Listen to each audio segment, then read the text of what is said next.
The scouts. No! Roomba! Hey guys, welcome back. We are looking at chapter 8 today. Find out what happened to the scouts the last time we saw them, or heard them, or read them, whatever. They went marching into the woods and discovered the Mason Mountain clan. So let's find out what happened. Rocky motions for us to drop to our hands and knees, and together we crawl forward to peek through the bushes and into a clearing. Why we crawl forward? I'm not sure. It makes much more sense to go in the other direction, but the scouts and I aren't always so great about using common sense. There's a campfire with a few tree stumps around it in the middle of the clearing. Over to the right sits a trailer with a porch hanging half on, half off. Besides that stands a big black tank with hoses in the top and a valve sticking out in the front. Nearby looms a huge junk pile with an old wagon wheel, a large cracked vase, a rusted bike, a car frame painted with blue and yellow daisies, a hanging wind chime made out of assorted chunks of pottery, a rocking chair with only 2 slats in the back, a mounted deer head with only 1 eyeball, and so many other things it's impossible to figure out what it all is. Honestly, it's kind of cool. And under other circumstances, I might enjoy exploring the junk pile. Rocky whispers, I heard the Mason clan cuts the heads off kids and sticks them on poles in their front yards. Finn murmurs, and they make stew of the kids' meats and bones. Bean swallows. I'm gonna throw up.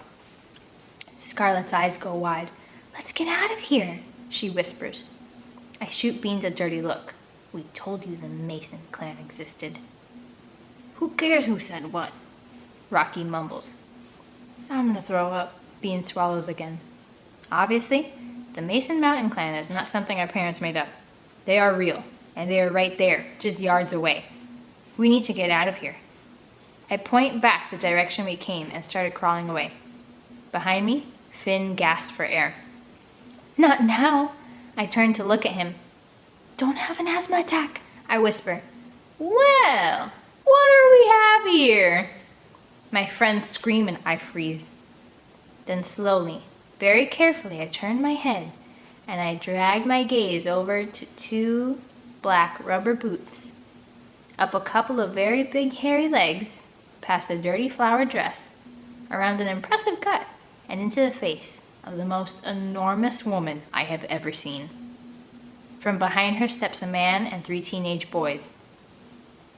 What are you just standing there for? Says the woman. Grab him! I move quickly, trying to scramble away, but she bends over and snatches my arm.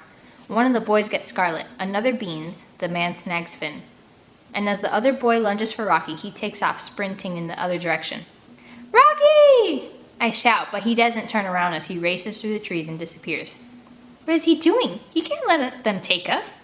Rocky! I yell again, hoping to God he's running for help. The Mason clan drag us in the other direction, flailing and screaming through the woods. I claw at the woman's meaty hand, twisting and riding my body. Let me go! Shut up, she snaps, giving me a hard shake. I catch glimpses of trees, sky, my friends, the woman's dress, leaves, a pile of stuff, a shed, a lawn chair, a slow-burning fire, a bag of Twinkies. My guts whirl. What are they going to do to us? And then she slings me forward and I go sliding into a skunky-smelling, shadowy shed. Finn lands on top of me, then Scarlet, then Beans. Cackling, the woman slings the metal door closed, and whatever daylight was in there goes out. Scarlet screams. Beans projectile vomits.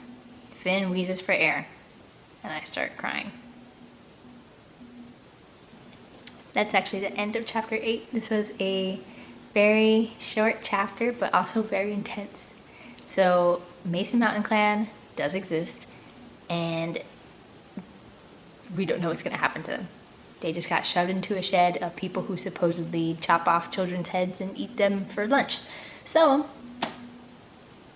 you'll just have to come back and figure out what's going to happen next time.